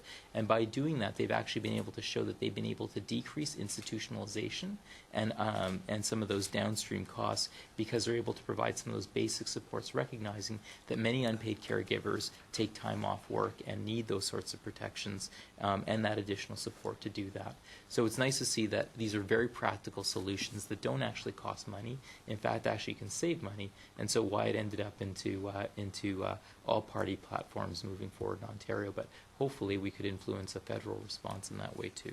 Well, certainly our past platform did have assistance for caregivers through a combination of tax credits and EI relief. And so something along those lines I think is consistent with what you're saying here. Absolutely. Go ahead. I think I want to echo what Karima and Dr. Sinha was saying, and what I said earlier on. It's about bringing people together, because I can give you and it's very easy to say that healthcare delivery is really under the jurisdiction of the provinces, but where the federal government can play an important role is bringing people together. A quick personal story: my mother was in a seniors home in Manitoba, and there she had the onset of Alzheimer's. So the occupational therapist who was there was saying, well, sorry, the doctor and the nurse told me not to intervene. And she had great solutions, but she could not intervene because she was told by the powers that be not to do so. And what was happening to people like my mother and others, they were being given constant drugs to keep them quiet and not interact. And they were just sitting there, almost comatose, while there were professionals who are willing to intervene and help out. So all I'm saying is that we can't just say that it is within provincial jurisdiction. This is where the federal government can play a leadership role in promoting promising practices and getting interprofessional collaborative teams engaged, particularly in dementia care. Okay, Dr. Simpson, and then we'll move on to the next topic of income security. So again, I think we're having difficulty finding any points of divergence here, but That'll come. That will come. What I wanted to say, not to repeat anything, but just to build a bit on what Samir had said about research, is I worried a little bit after the G8 Dementia Summit when David Cameron talked about research, and the research in the press was portrayed as, working toward a cure for dementia. But I think when the federal government considers research, we really need to support work like Samir's, which is more about the practical mitigation and how to deal with the current state and the medium term. Not that lofty goals of curing dementia can't be there in the background, but I think the work that needs to be done and the way research can be leveraged and the research that should be supported is this kind of thing that helps us understand how to achieve better outcomes. So I just didn't want that to be lost in the mix. Research is not just about test tubes and curing things. It can be about how to deliver care better too. Actually, that clarification is extremely important from our perspective. We have polled our members and we asked the question, research, do you think money should be spent on research? And they always think in terms of finding a cure. And they always say, no, give me the money now and do things that can help me get past tomorrow. Hence the behavior modification and practical mitigation that's so important. I think that's new language for me today, and it's something that will fill a huge and important gap. Okay, well, thank you. All right, I said one last. It just came to me that when we are talking about dementia care, the other thing to emphasize in our strategy is the inclusion and the effectiveness of day programs. Mm-hmm. Yeah. So, yeah, we talk about institutions and aging at home, but in the middle is some ability to provide the respite to caregivers and so on, and day programs have been a very effective model of care, and they harness the capacity of the interdisciplinary team in a very beautiful way as well. Also learning and support in that environment.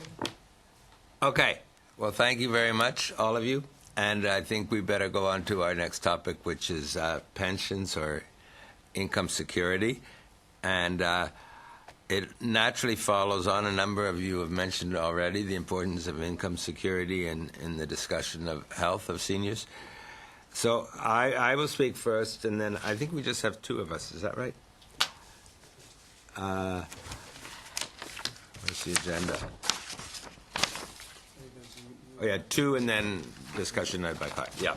And I will rigidly stick to the 5 minutes. In fact, I'll be less. In terms of my presentation. And my first point is that there's a need for enhanced pensions. And I'll just give you two statistics, one from CARP.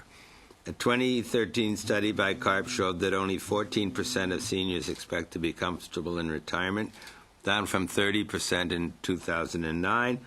There was another actuarial study showing that 2/3 of Canadians in the private sector earning between $30,000 and $100,000 and planning to retire in 20 years won't have sufficient retirement income to cover necessary living expenses. And we've heard of many times that Canadians aren't saving as much as they used to save.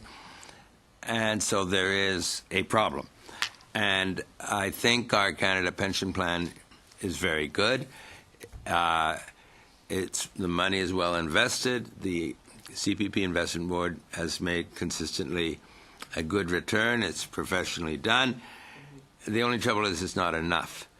And the maximum pension is a quarter of the average industrial wage, which is on the order of $12,000 a year. And I don't think that's enough.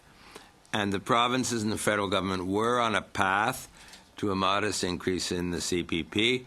The provinces, after a proposal from Ontario and PEI, were pretty much having a consensus, if not to immediately act, to at least do further work. But it was vetoed by the federal government, and so it stopped. And we think that it should proceed. And Ontario has already gone out alone in this campaign because they wanted to do that, and the federal government wouldn't let them go, so they're going on their own. And we argue, we would agree that a moderate increase in CPP premiums and the corresponding moderate increase in CPP benefits would produce great benefit, and that this should be done. I think that it is wrong to say that this increase in premiums would cripple the economy. We're not talking about huge increases. They can be phased in over 5 years. Substantial increases in premiums occurred in the late 90s under Paul Martin, and those did not impact negatively. I think the problem with the private sector proposals, while they're okay, we're not saying not do them, but we're saying we need this as well. We're saying let 1,000 flowers bloom. But the private sector proposals by themselves, they're purely voluntary under the federal government proposal, and I don't think voluntary is enough. Often the people who need it most won't volunteer to do it. And also the cost is higher. And people sometimes underestimate the importance of this, but work by Keith Ambashear shows that if the cost is 0.5% versus 2%, over time with the power of compound interest, that can reduce your pension by something on the order of 30%.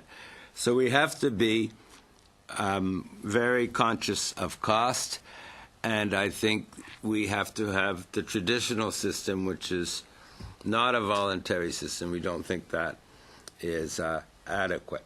So I think that's enough for me to say to make the case. I think I've done it in less than 5 minutes. And I don't think Frank will totally agree with me, which is good because we don't want to agree on everything.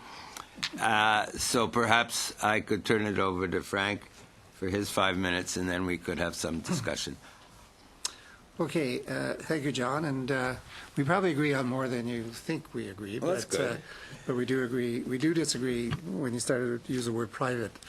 I think our retirement system is based on 3 components: OAS, GIS, and I think people can generally say that works fairly well, and it's one of the reasons why Canada has one of the lowest senior poverty rates in the world. The second element is CPP, which was introduced and has always been not to be used as the sole purpose, retirement savings for Canadians, but rather to provide a baseline level of retirement savings, combined with the OAS and the GIS, and then private savings on top of that. And of course, there are government incentives to encourage people to save privately. I think, as I said, OAS, GIS working well. I think CPP, one could argue, is also working well. I think it's not unreasonable that governments from time to time review whether the CPP objective is being met in terms of providing some base level, minimum level of retirement savings. And so, as an industry, we don't object to that being looked at and being considered. And so the discussion on moderate increases in CPP is not something that we would object to. The issue of the private savings side, I think there's a lot of misconceptions that have been going around on that. There indeed is a group of Canadians that clearly are not saving enough for retirement, and that private savings are not meeting the needs of those people. And those people, as Jack Mintz's work for the federal government and provincial governments showed, are people between $30,000 or $40,000 and $100,000 a year, and generally people who work in the private sector, and particularly for small and medium-sized businesses, where there is essentially no opportunity for those people to save for retirement, and that's by far the easiest place to save for retirement.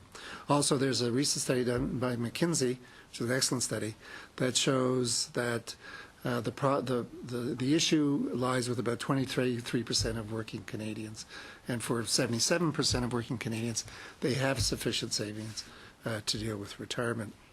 So I think we have a targeted problem, and I think when you have a targeted problem, you should look at targeted solutions. So, and we look at the pooled registered pension plan as a targeted solution, because what it does is goes after those workers, those employers who do not offer anything at the workplace for their employees to save. And so the PRPPs will be very easy for employers to sign on. It won't create any liability for them. It won't create any particular costs for them. And it will deal with the two issues that you expressed concerns about. The first is the expense side. It's very nice for people to talk about 200 basis points costs associated with mutual funds, but that's not what we're talking about. What we're talking about is defined contribution plans, which the Jack Mintz's study again showed operate generally for large funds between 70 and 90 basis points. And so that is about the same level as the vast majority of large pension plans in this country. So comparing it to 200 basis points, I think, is fallacious. We will not see PRPPs operating at that level. The second concern, I think was a very legitimate concern, is that it's voluntary. Now, the fact that you are offering PRPPs at the workplace, and many employers will be contributing or matching employee contributions, I think there will be a pretty significant take-up. But the way that to deal with a voluntary issue is what Quebec has done. And Quebec has said that all employers with 5 or more employees must offer some kind of retirement savings plan to their employees. If you do that, then you're going to see participation rates extremely high. And we expect that we'll see in Quebec participation rates of 85 to 90% of the population will be covered by pension plans. So to say, well, it's voluntary and people won't pick it up, I think is fallacious also. In Quebec, are the employers obliged to make a contribution? No, they're not obliged to make a contribution. So, so you will get participation in the plans, and you will get them at rates that are equivalent to the cheapest employment plans in the country. So, pension plans in the country. So, so I think that this can work, but I think, for example, in the federal model, that element of requiring all employers to offer some kind of plan isn't there, and I think it should be. So that would be our recommendation. Did I make the 5? Yeah, I'm sure you did. I was thinking what you were saying rather than how long you were taking. I could answer, but I won't. I'll be more disciplined. I might later, but Yeah, let me be the undisciplined one. I think we've, once again, in the pension side, again, I learned everything I needed to know from people like Frank and John and many others in the pension world. And one of the things that we learned was that Canadians, like many others, just don't act in their own best interests when it comes right down to it. They have to be forced, they have to be attracted to doing it. That's one thing, that's just a known fact, that all of this has to work towards making better, because this is not something you can do today for benefit tomorrow. It has to be done today for benefit 20 to 30 years from now. And unlike politicians who think in 4-year cycles, individuals think in, can I make the next mortgage payment? So we have a situation, it's a divergence of interests here that's going on in our members who are already retired, and any kind of pension reform is not going to help them at all. Nonetheless, have figured out that, I'm having trouble making ends meet. I see that my kids don't even have access to a workplace pension like I did, and they're not saving, and before that, they're not getting a job in some circumstances. So they are even more anxious, if you will, than their kids about the need for some vehicle to help people save better for their own retirement. It is true the factors that Frank has pointed out, and we have done a really credible job in Canada of reducing poverty in old age. The entire purpose of going through the exercise of creating a pension system is to prevent poverty in old age in your country. How well did we do? We did very well in bringing it down from 20% to the 5% it was a couple of years ago, largely on account of greater prosperity, of course, but the CPP maturing. getting to the point where it was actually raising the floor for many, many people in the low and middle income levels. But it's now mature. It's not going to do any more work. With the net result that, according to OECD, the poverty rate has risen 2%, and the trajectory is upward. Therefore, we have to do something else. The magic of pensions, I learned from Harry Arthur's report, was that sometimes size really does matter. Just being big is good enough all by itself. Now, if people are smart enough to join, after 5 years of talking about the problems, then, like they have saved in TFSAs, they will join the PRPPs. Everybody's talking about it. They're going to be marketed to employers, and employers who are forward-thinking will add their own matching contribution and retain employees that way. We will have a very decent advance on the status quo. But that is actually, working against the tide of inertia of most Canadians, the vast majority of Canadians. So therefore, the added measure of enforcing, making it mandatory, at least to enroll.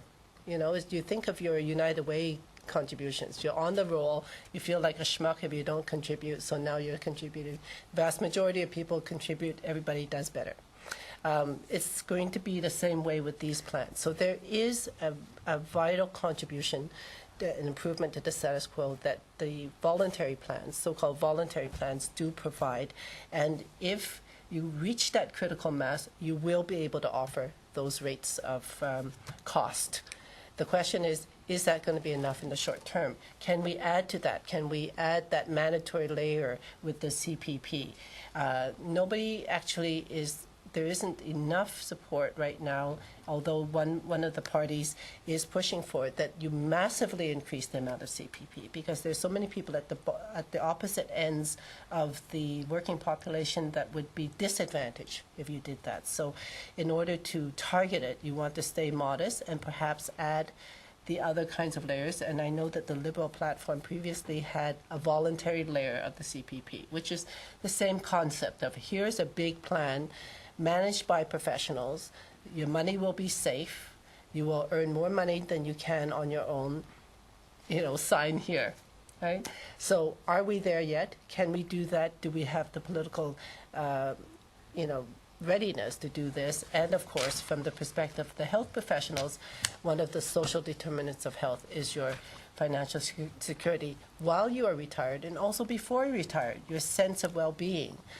Knowing that you have that security at the end, you will spend more, according to the economists. Okay. Thank you very much, Susan. Maybe I'll give myself and Frank 2 minutes each, and then the rest of the time we'll have 10 minutes to close up. Do you want me to go first or you? Sure. Sure, me? Okay. Well, a question of fact. I thought PRPPs federally did require employer contribution. No. No. All right. Well, then But they should. That's one reason I think they're not good. I mean, I do. Well, first of all, in terms of targeting, the Ontario PEI CPP proposal basically exempted people with income less than $30,000, and those people would not really benefit. So it was streamlined at least to that extent. I do agree that there is an alternative to the CPP increase, which is what the British are doing, which is called NEST, which is similar to Quebec, but the employers have to contribute equal to the employees. If that's what you were saying, I'd be less opposed. But in the UK, it is voluntary, but the employers contribute half. But it's auto-enrolled. Everybody is automatically enrolled. And you're in it unless you pull out. And very few pull out. It's over 90% participation rate. And one of the reasons for not pulling out is if you do pull out, you leave your employer's money on the table. Right. But if the employer doesn't have any money on the table, you might as well get an RRSP. So I think the lack of employer money on the table is a critical weakness of that plan. And the 80 to 90 basis points maybe, but I don't know if that's guaranteed. It would certainly still be a lower cost under the CPP. I guess we could debate by how much. Well, I think that, obviously, it's an issue of government policy as to whether the employer contributes or not. If the government were to decide that employers would need to contribute to a PRPP, then that would not be anything that we would object to. So for us, it's not an issue of whether the employer is required to contribute or not. What is important to us is that there be such things as auto-enrollment, which is exactly what you just talked about. Because when you have which is an element of the PRPP, because when you have auto-enrollment, the people are automatically signed up and they actually have to take an active step not to do it.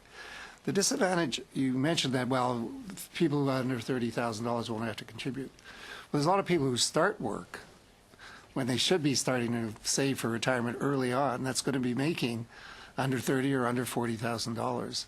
And so for those number of years when they could be contributing, they would be excluded from contributing. So I'm not quite sure why that is a very smart plan. Well, actually, the Ontario plan doesn't exclude them. It's to be determined, because they recognize that in some respects they may not be able to afford to contribute during that period of time, but they shouldn't be excluded for that period of time, because no one hopes to stay at $30,000 a year all their career. They hope to move into the stratosphere. And so at some point, the contribution in relation to those years might be covered, as they are essentially in the CPP to some extent. But whether it be employer contribution at that point, that hasn't been worked out, but they're not completely excluded. But I guess, let me just finish on my 2 minutes.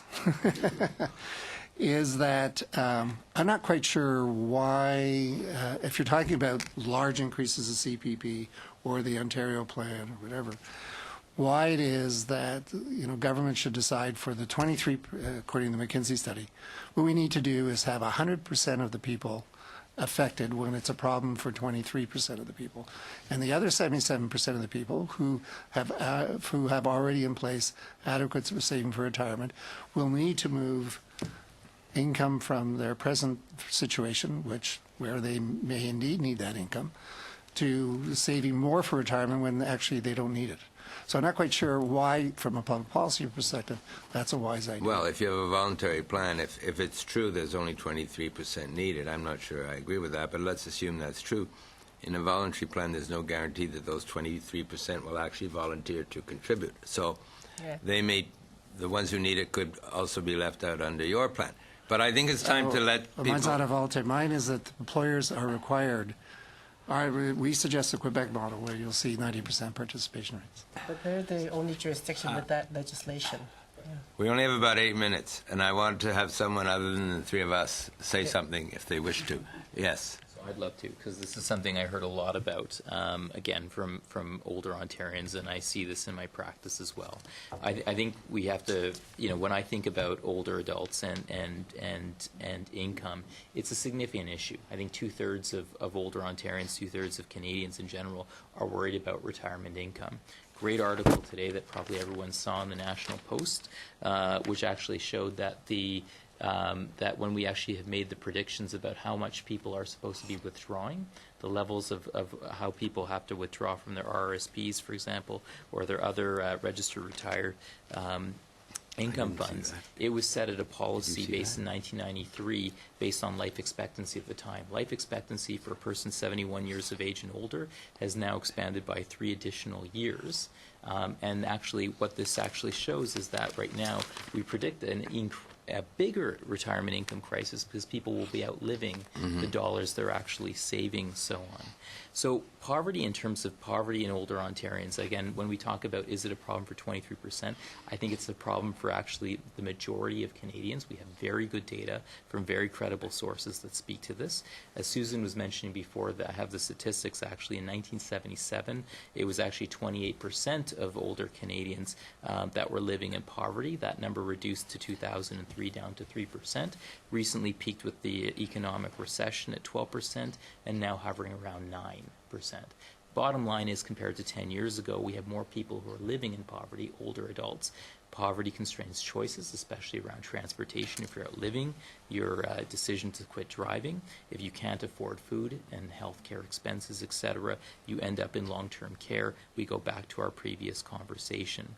So I guess the question is, what is the role of the federal government? What role can it play? And I think we have to look at policies that think about universality, right? If we talk about policies that support people working in organizations of 5 or more people, or we base policies on today about people selling their homes, getting a good return on investment, we know that housing prices are not going to continue to increase. We know that not everybody lives in the GTA where they've actually seen significant rises in their household dollars so they can lock in and spend $5,000 a month, or some of my patients $12,000 a month, my goodness, on a retirement home option. So I think we have to look at where are we going to be tracking 10, 15, 20 years from now in terms of thinking about with increasing life expectancy.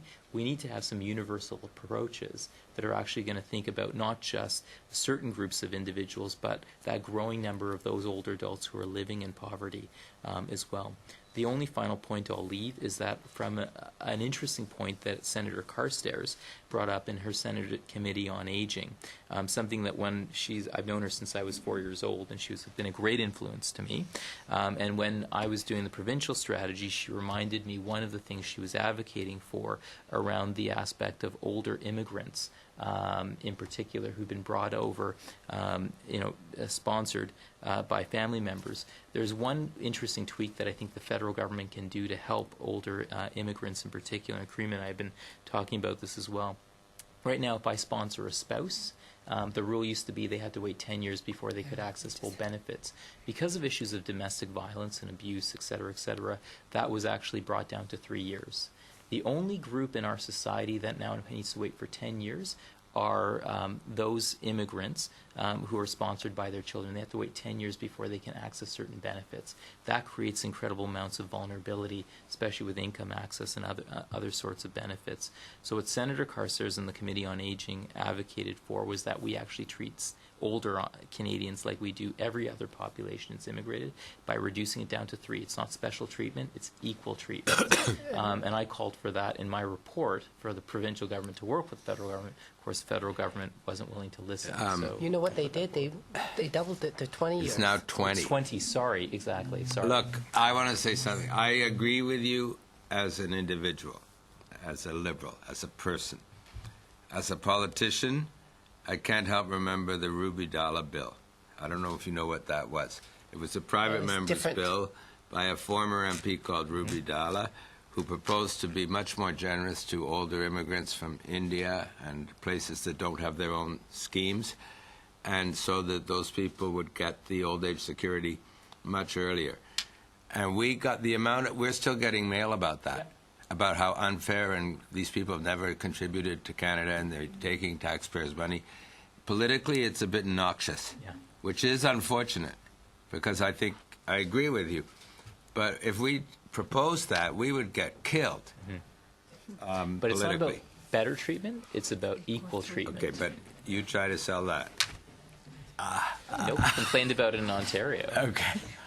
No, well, we could talk about it another time, but politically, it's a very difficult issue. I think it'd be wrong if I didn't mention it. Though. Yeah.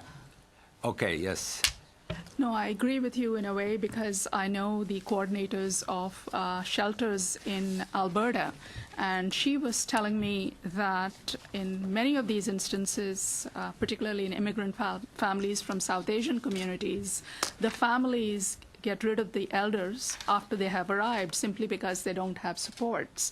And they end up in shelters until such time that they actually get the benefits. So all I'm trying to say is that there are other multiplier effects which could end up being a burden on the system writ large, whether it's in shelters or whether it is hospital emergencies and a whole host of other things. There's a whole lot of places where abuse occurs. One is the recently changed system where if you bring in a spouse, that person does not immediately become a landed immigrant, but they are in conditionally, and they have to live with their husband for 2 years, and only after 2 years they get their landed status. That creates an enormous imbalance of power, because if it's a woman coming in and the husband is Canadian, the husband can abuse, and the woman is terrified to leave the household because she'll be deported because she's not landed. So I think there's another case. But we're getting off the subject of seniors. Yes. I think at CNA we would support the concept of universality in terms of pension reform because it captures the citizens as a whole and ensures that those who need it the most actually then will be covered. So the concept of universality conceptually would be appealing to us. Most of our health status is determined by the determinants of health. So we need to start talking about universal access. We talk about universal access to health care. This is universal access to determinants of health. So we would favor that approach. Well, thank you. Yes, sir. I just wanted to put another plug in for caregivers as well, because there's an increasing number of people in their 40s and 50s and 60s who are in their working lives, and they're looking after their aging parents at home. So the more income independence we give the seniors, then the less income dependence there will be on this generation. I worry that we talk, or your party talks a lot about the middle class, but if we have two income families where one is giving up their job to stay at home and look after their parent, then they suddenly have a whole lot less money to put into RRSPs and other investment vehicles, and so there's this other kind of problem coming up behind it. So again, I think awareness of that is important, and whether that means direct support, more enhanced direct support for the caregivers themselves, or just a recognition that a really robust enhancement of seniors' independent resources will in turn help those caregivers as well, I think is just an important political and practical point. Well, thank you. Yeah, we certainly have already, in the previous election, committed to funding of caregivers. In terms of the income for immigrant seniors, that might be a good thing to do in the first year of a majority government rather than campaign in an election campaign. Well, I don't want to leave that moment without just stating that we did present to the Senate committee dealing with that very change. And I need to put on the table that in this day and age, I'm shocked at the level of xenophobia and crassness and reducing immigrant families to economic units and the worst to Canada. You need to read that with the transcript of that session, one that I attended, I'm sure others were there, and weep for the current state of I guess, the Canadian generosity that I thought we were all part of. You know, it's really mind-boggling. It has not been my field to deal with immigration. I'm Canadian-born, so I've never had to deal with that, except the color never washes off. And you realize that, maybe over time people are politically correct, but boy, oh boy, they did not waste any energy being politically correct in that room. And that's the chamber of sober second thought. So. Well, I'm also the immigration critic. I think there's good news and there's bad news. The bad news is I agree with you. There's quite a lot of xenophobia. This Ruby Dalla bill is one example. Another example is a reaction to any significant Canadian response to the Syria refugee crisis. This is the biggest crisis the world has known in decades. And yet the reaction of many Canadians to assistance is not good. So that's the bad news, which we somehow have to deal with. The good news is we're totally enlightened compared with many European countries, if that's any consolation. Yeah. We don't have a party that is overtly anti-immigrant, as they do in many countries. Indeed, I think a quarter of the vote in France for the recent European elections was to this, what's it called, Front National, which is overtly anti-immigrant and especially anti-Muslim. So we obviously have a lot of work to do, and we obviously have a lot of challenges. But clearly this is a global phenomenon, and I think if you compare ourselves to France or to UK or to many other countries, we're on the enlightened side of a generally unenlightened world. So if that's any consolation. I think we've just about run out of time. But not out of ideas. We've even gotten off the subject, but that's fine. Does anybody want to make one last closing comment, or shall we call it a day because our time is almost up? Okay. Well, look, thank you all for being here. My staff is here. I've been taking notes. We will try to make some sense of this. I think a lot of good ideas have come out, and maybe we'll ask Susan. I see you've been taking notes too. I'll try to. So I thank you all for coming. This has been extremely valuable. The last thing I want to do is thank my staff. Catherine over there is a volunteer who's been taking pictures, and Kyle and Dan behind me are my permanent staff, so they've done a great job, and they made it very painless for me because I didn't have to do anything in terms of the organization, and it's all, I think, gone quite smoothly, particularly Kyle, who took charge. So thanks to my staff, and thanks to each and every one of you for being with us today, and I can assure you that we're not going to just forget about this. We're going to summarize what has been said, and I'm sure it will be useful input for us as a political party going forward. Thank you for coming. Thank you. Thank you.